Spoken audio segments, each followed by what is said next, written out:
Imagine ruling one of the most powerful empires in the world. Millions of people paid tribute to you. Massive temples towered over your capital.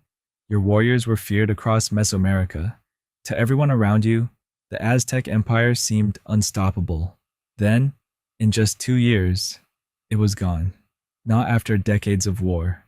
Not after centuries of decline. 2 years. So, how did an empire that ruled millions collapse so quickly to just a few hundred Spanish soldiers?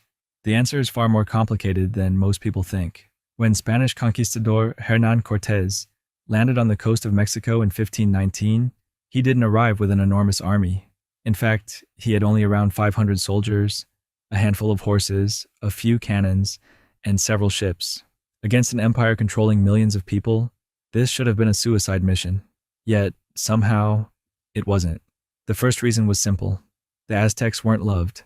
The Aztec Empire wasn't built on friendship or diplomacy. It was built on conquest. Cities that resisted were defeated. Those that surrendered were forced to pay tribute: food, gold, cotton, precious goods, and sometimes even people.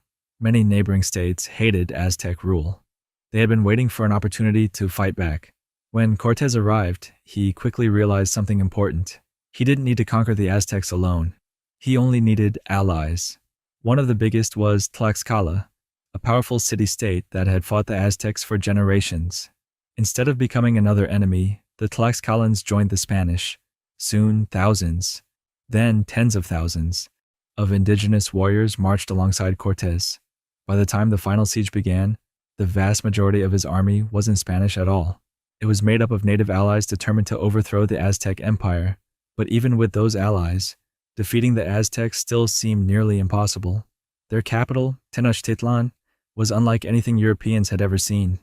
Built on an island in the middle of Lake Texcoco, it was connected to the mainland by massive causeways. It had clean streets, bustling markets, aqueducts carrying fresh water, and a population estimated at over 200,000 people, making it one of the largest cities on Earth at the time. Many Spanish accounts admitted it was more impressive than most European cities. Taking it by force would be incredibly difficult. Then, everything changed because of disease. The Spanish unknowingly brought smallpox to the Americas. The indigenous people had never been exposed to it before. They had no natural immunity. The virus spread with terrifying speed. Entire families died. Farmers stopped harvesting crops. Warriors became too sick to fight. Leaders died one after another. Some historians estimate that within a few decades, disease would kill millions across the Americas. For the Aztecs, the outbreak couldn't have come at a worse time. While they were trying to defend their empire, their population was collapsing from within. But disease alone didn't destroy the Aztecs. Leadership also began to crumble. After Emperor Moctezuma II encountered Cortes, tensions inside the city exploded. Accounts differ on exactly how he died. Some say he was struck by stones thrown by his own people while trying to calm them.